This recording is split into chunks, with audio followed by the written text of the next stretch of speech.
Hey everybody, this is Watching Rugby with Lee.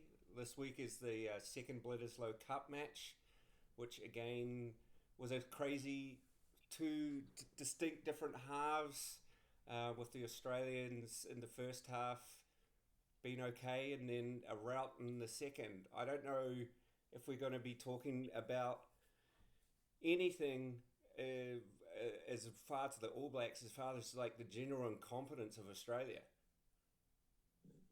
Yeah, yeah. I thought Australia in the second half, they just couldn't penetrate. They just moved the ball around, and really, it was a matter of time before the All Blacks got the ball, and quick as lightning, shot down the other end and scored more points. Yeah, like the Checkers' tactic of going for the mythical 30-point try in the from the scrum in the first half and destroying his front row didn't really work. Yeah, I That was the most insane thing I've ever seen. Take the points, go back, kick it back down, and you'll be in the same position. yeah. Could that have come from anybody else apart from the coach? Um, I think it would, given the lack of seniority in the Australian team, with their two senior forwards being the two flankers, Yeah, and no one in the core of the scrum being a senior pro, it would have to come from the coach. And of course, all it did was with the Owen Franks' 100th game.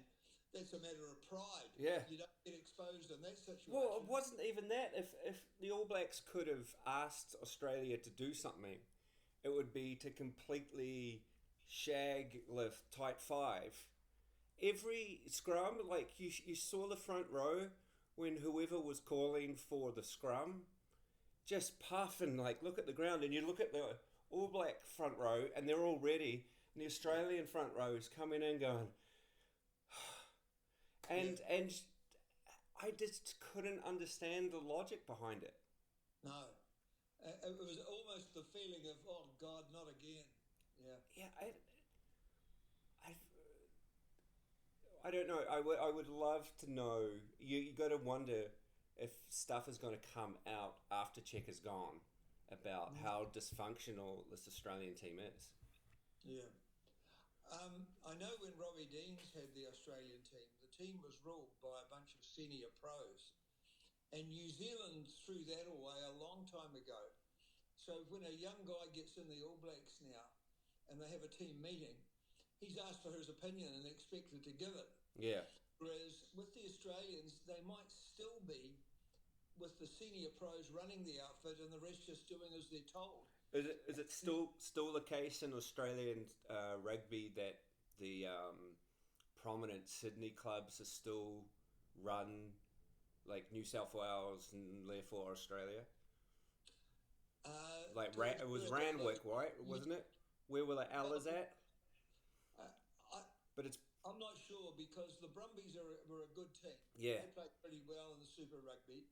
The Reds didn't play that well, but they've got a long, strong history too in Queensland. Yeah, so I think that rugby has lost its way, and rugby as a whole is losing to AFL, NRL, football, basketball. basketball. Yeah, Yeah, and given that Australians like losing, you're not enhancing your numbers playing the game if you're losing. because you even saw as they were running off for half time, the All Blacks were all jogging off. The Australians were shot. I felt you know, really don't often feel sorry for Australia, but Yeah. I kind of felt sorry for at least the front row and the because they still played the number of decisions that he made. Is there not better? Could you not pick a better Australian team? Um, I haven't paid enough attention to their super team, Yeah, but yeah, there must be. Well, let's face it, that Brumbies forward pack and the Waratahs yeah, got a lot of tries by rolling maul. yeah, And they also, and that implies good scrummaging ability as well. And you can base a team around Guinea, Foley, and Kirtley Beale. Yeah. Like they're good enough. Like the Australian wingers seems and fullback just seem to have a crisis of confidence. They're like you can't really play wing if you don't think that you're one of the fastest people on the pitch, and that if you get the ball you're going to score. And they get the ball, go around someone, and looking behind them. Yeah, yeah, I didn't notice that, but yeah, because let's face it, when you think of some of the wings Australia have had over the years, they believed in themselves a lot. Yeah. But I think too, in that first half, when we had the ball, there are times when I wondered whether we were intending to penetrate or we're just going to bloody knock them down, make them feel the tackles, make them hurt. Because in the second half, when they perhaps were expecting the tackles to come at them, we actually forced them to be flat-footed, waiting for the tackle, and then we moved the ball wide. Yeah, there was times in because Bowden Barrett had a good flowing game. He still does things out of instinct, but he's kind of like a number 6 in basketball. That some days he'll get on and he'll be hot and everything is flowing in his right direction, but going backwards and stuff is going to be tough for him. And it's sort of the case though, like you put him on and if it's working, it's working. But if it's not working, it's kind of it's a big drop off. Like it would be nice to have the Canterbury first 5 there as like okay, things are going backwards, and if we're on the back foot, we can put him in to steady it up, and maybe put Barrett to a wing or a fullback.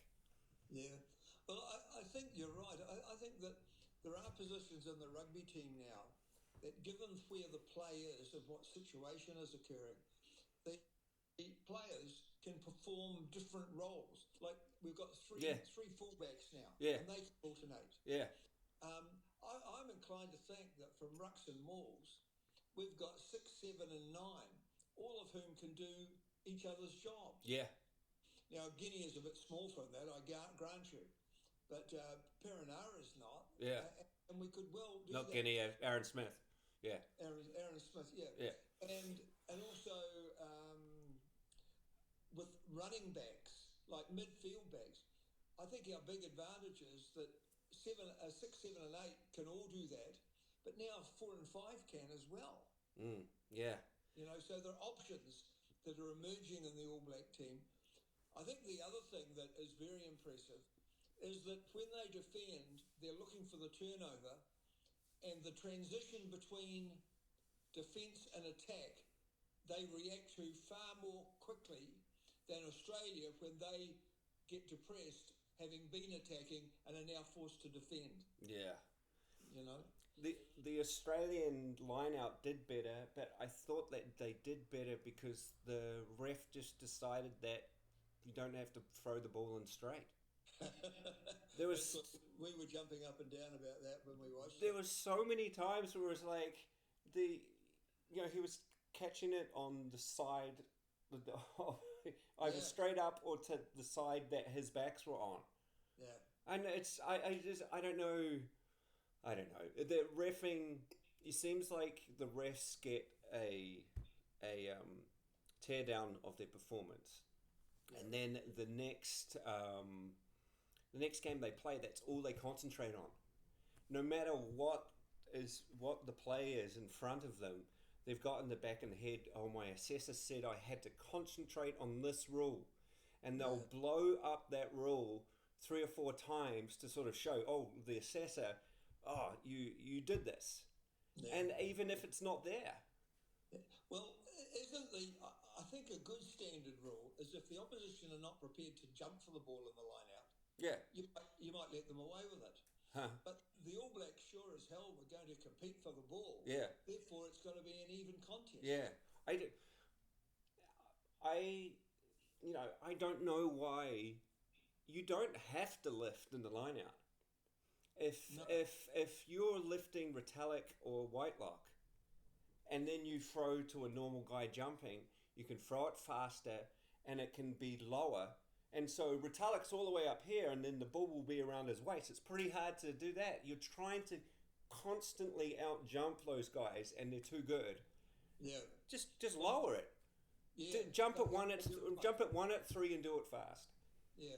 Well, that's also a case of making sure your shoulder's in front of your opponent. So when you jump for the ball, you're ahead of him. Yeah, And you're right. Under those circumstances, not like we've gotten to the stage where we're jumping for everything. We're lifting for everything. yeah, But if you put Reed at number 6 in the line out, second from the back, and you challenge their ball at the front positions, and you might lift those guys. yeah, But Reed's in a position where his own jump is sufficient to get a lob throw. yeah. And like, who was at UCD? There was the second lock, who's sort of a kid from Kildare, Yeah, I know. and Yeah. who specialised in doing all these crazy tricks, where he'd come in, he'd pretend to do up his shoelace, and that would be the hooker would throw it in there, and he'd get it, and you just don't. I was watching it with Todd, and Todd was like, why don't other teams play like New Zealand? Yeah. And I was just said, that's the worst thing you can do, because we're always going to be better at it. Yeah. You can't try and emulate someone else's style. The problem with everybody, France and now Australia, is that they're trying to play like us. France are good when they're unpredictable, don't let us hit anything, play these weird kicking games, and then people, you see the confusion. Like, we saw the confusion in Twickenham when they started kicking behind Jonah and stuff. Yeah. And you can see, oh shit, this isn't going to be an ordinary game, and then everyone's jobs gets confused. But when you're playing a team who's playing the same style of you, it's easy. Oh. Yeah. Like Australia, when they've been successful, have been frustrating. Yeah. Like, they haven't played the massively expansive game. They've always had kickers and then a grinding forward pack.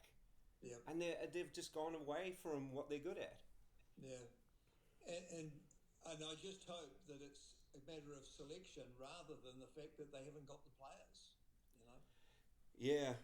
Yeah. I don't know. Yeah, I don't know the Australian domestic scene well enough to know if there are other players, but it seems like with Guinea to Kurtley Beale, that's a decent enough backline to base other players, role players around.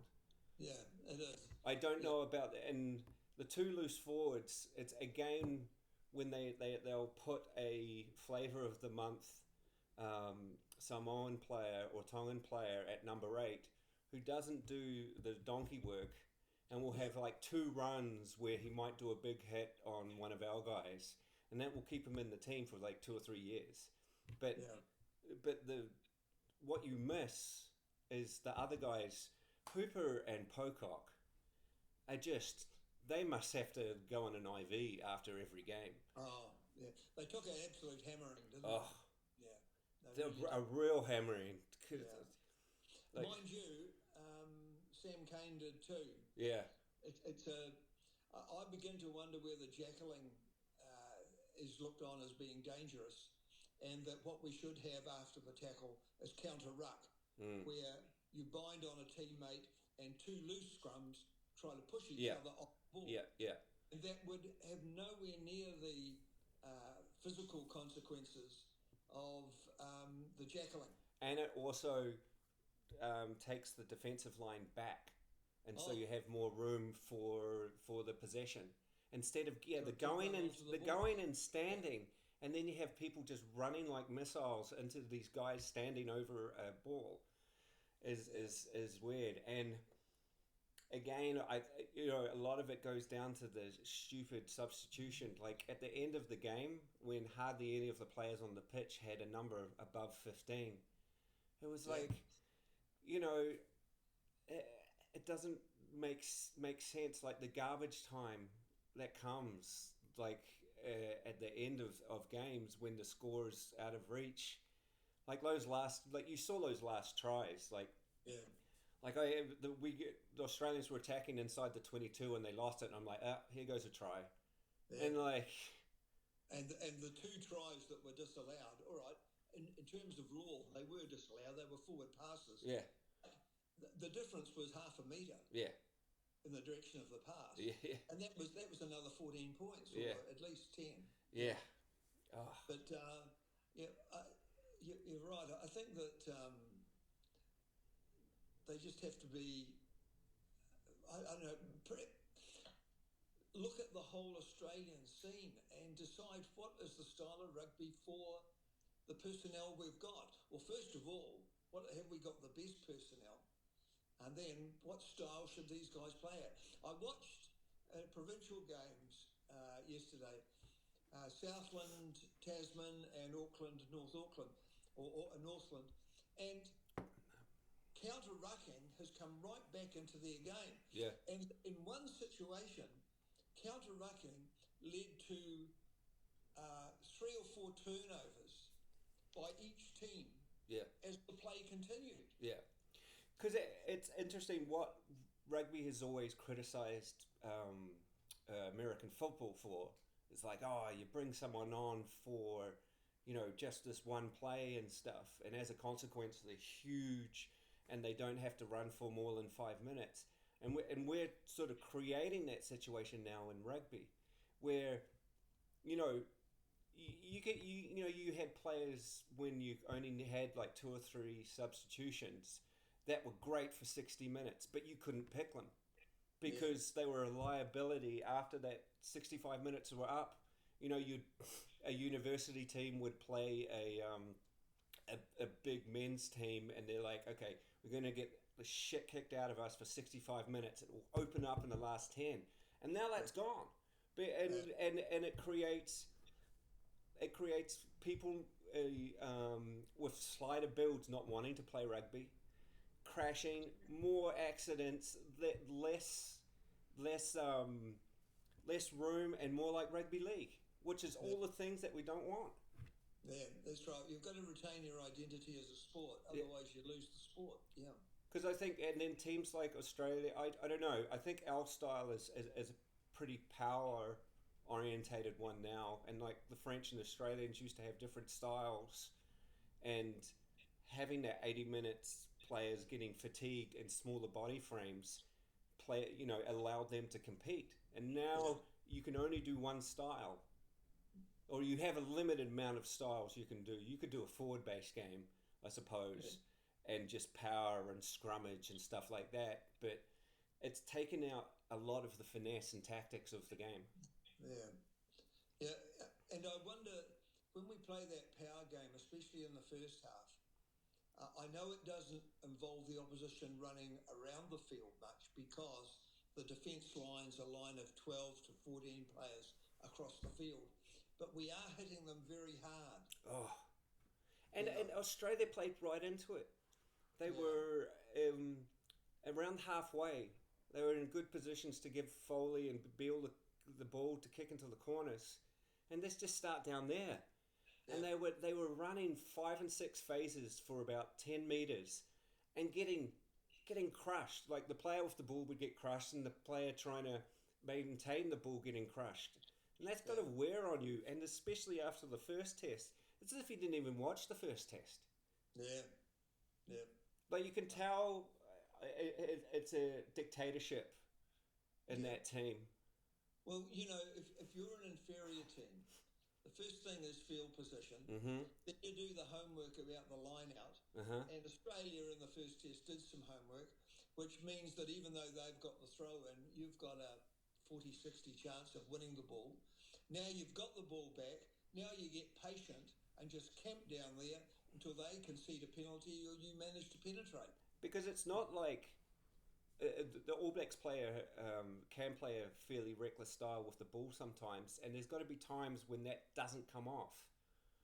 And if you're the inferior team, you're like, okay, let's put them back in their half and play off their mistakes.